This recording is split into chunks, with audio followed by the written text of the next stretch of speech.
Bismillahirrahmanirrahim. Assalamualaikum warahmatullahi wabarakatuh. Salam kedaulatan rakyat. Salam. Sahabat, Menteri Perdagangan RI Muhammad Lutfi mengatakan bahwa ada pihak-pihak yang mengambil kesempatan dalam kesempitan, mengambil keuntungan dari kelangkaan minyak goreng. Mengatakan bahwa ada mafia minyak goreng, tetapi pemerintah tidak punya daya upaya untuk menyelesaikan masalah itu.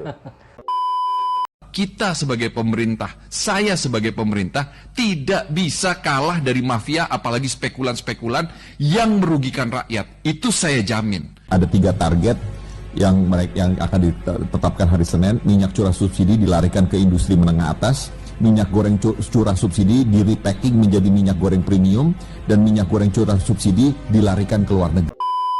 Assalamualaikum warahmatullahi wabarakatuh. Terima kasih pimpinan. Pertama tentu kami mengapresiasi, kami lihat bahwa berbulan-bulan ini Pak Menteri beserta seluruh jajarannya sudah berjibaku untuk bagaimana mengurai persoalan komoditas, salah satunya soal minyak goreng, Pak.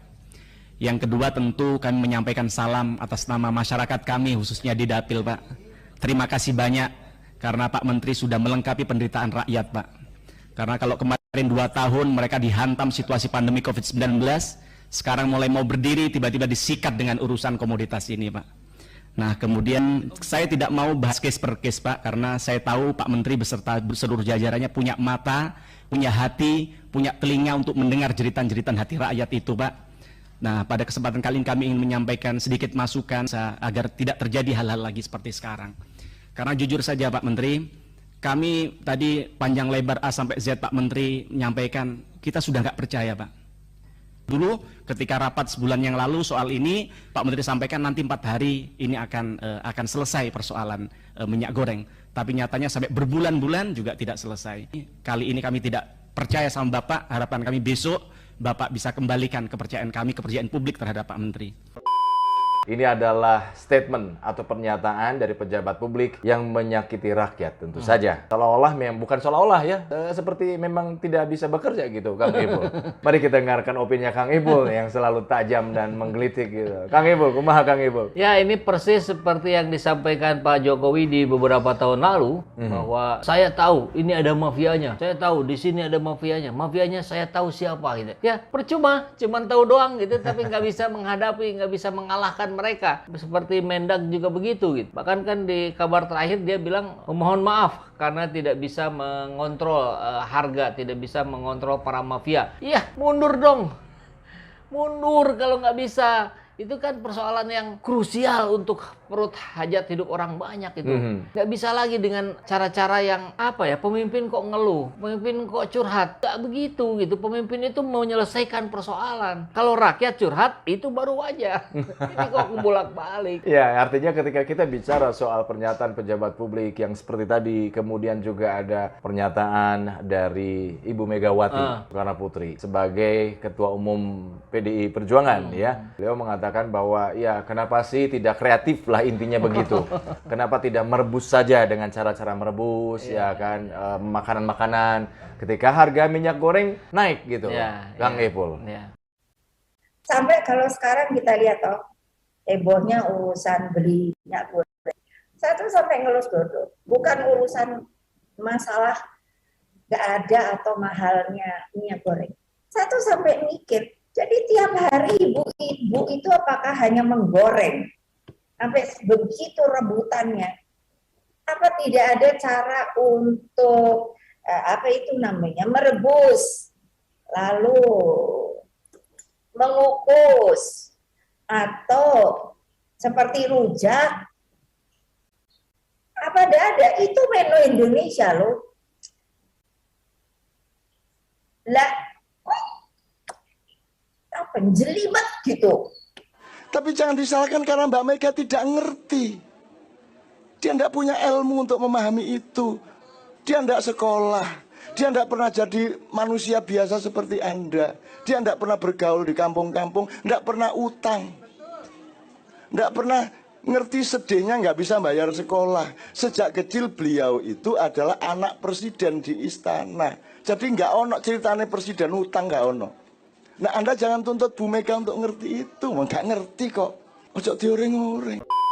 Apakah memang pernyataan pejabat publik itu atau tokoh-tokoh itu harus begitu gitu pernyataannya? Iya, ngajarin rakyat jelata menghadapi kehidupannya. Jangan diajarin, Bu. Rakyat jelata itu sudah terlatih puluhan tahun gitu, dalam hidupnya. Mereka bertarung hari demi hari gitu untuk menghadapi hari itu saja itu sudah penuh perjuangan. Jadi apa yang dilakukan dengan merebus, mengkukus dan sebagainya itu sudah dilakukan emak-emak hari ini di kalangan rakyat yang berada bukan di garis kemiskinan lagi kan. Di bawah garis kemiskinan. Di bawah garis kemiskinan. Nah, persoalan ini kan menyasar pada wilayah kehidupan bermasyarakat. Ya. Ibu mau ngajarin itu ke penjual pisang goreng misalnya.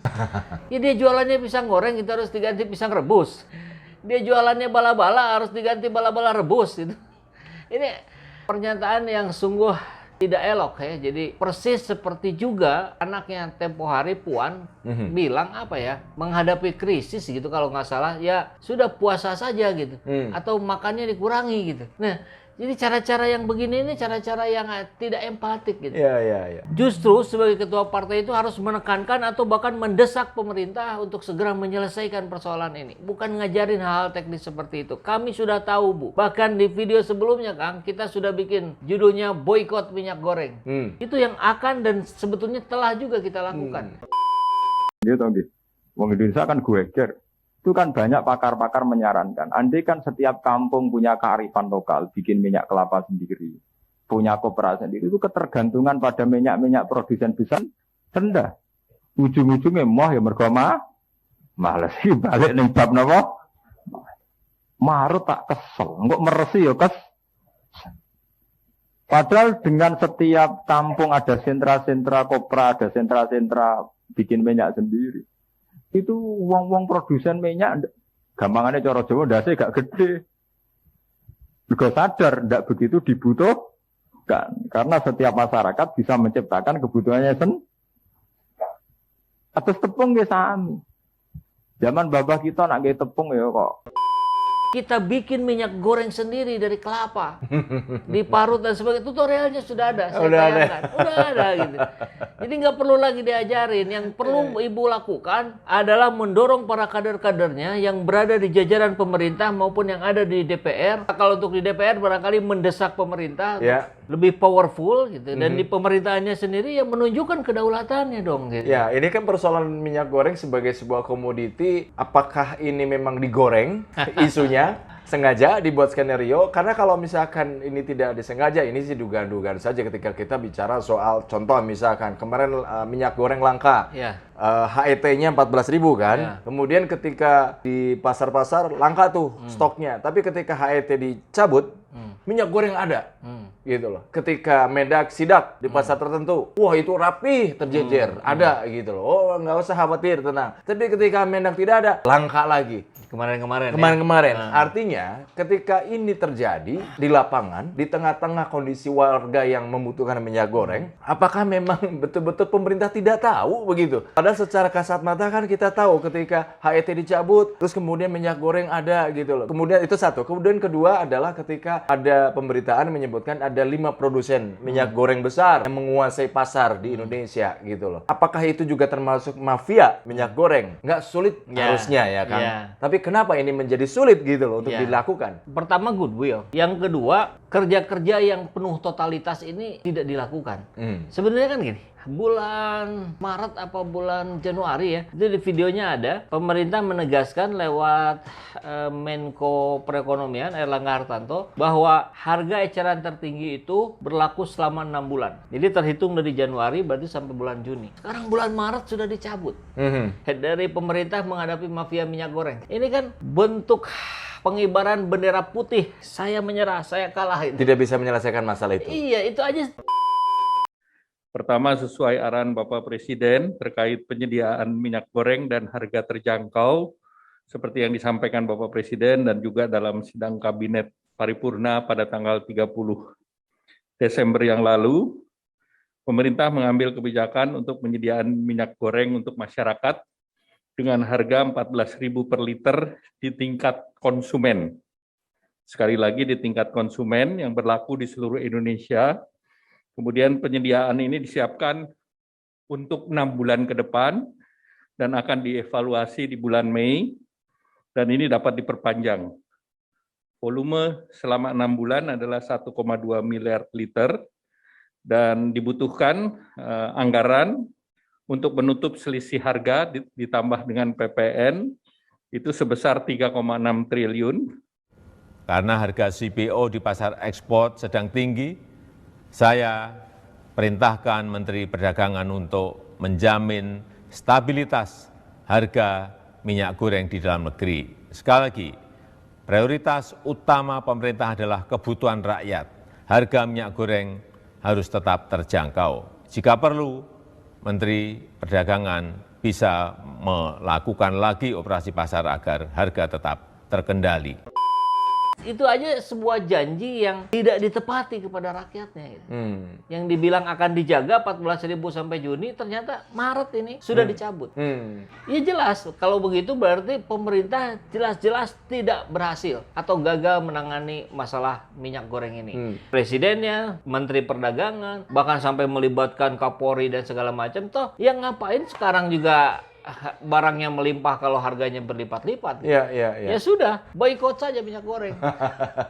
Artinya ini bukan sebuah solusi yang dikeluarkan oleh pemerintah. Ya, yang mana? Ya, HET dicabut gitu kan, subsidi itu dicabut sehingga HET tidak 14.000 lagi tapi naik gitu. Maksud pemerintah kan mungkin mencabut HET itu agar barangnya menjadi banyak lagi.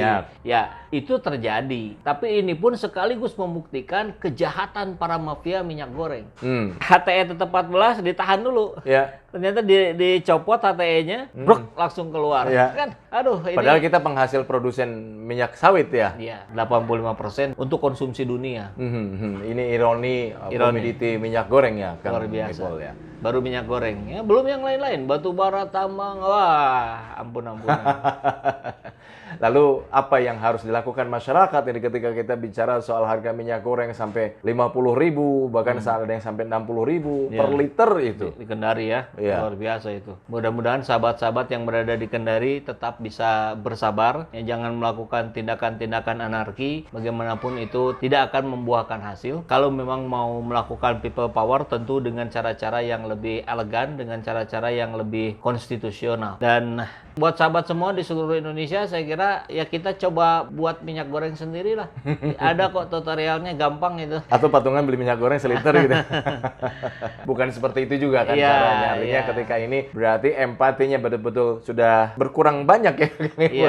Ya seperti emak-emak di daerah lain yang sudah mulai beralih juga, jadi melakukan yang biasanya digoreng jadi direbus, jadi dikukus, itu lebih sehat juga sebetulnya. Mungkin ada juga yang sudah melakukan itu ya, Kang ya. Sudah banyak yang melakukan itu. Dan ini sih apa ya, seperti biasa saja, kita harus selalu mengambil sisi positifnya gitu. Bukan berarti mengabaikan kesalahannya, tapi sisi positifnya kita ambil. Mari mulai hari ini kita hidup lebih sehat tanpa minyak goreng. Kalau konsumsinya untuk sendiri. Lalu bagaimana ini untuk para penjual gorengan, ya kan, terus kemudian ayam crispy. Ya, betul.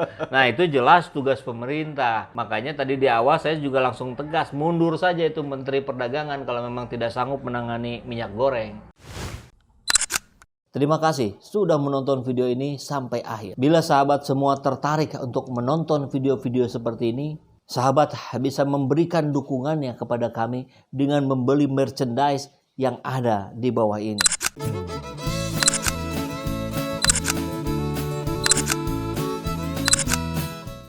Kita siapkan berbagai desain t-shirt yang cocok untuk sahabat semua. Namun apabila sahabat semua ada yang menginginkan desain yang lain, tentu kami pun bisa mengakomodirnya. Silakan hubungi di nomor yang ada di bawah ini.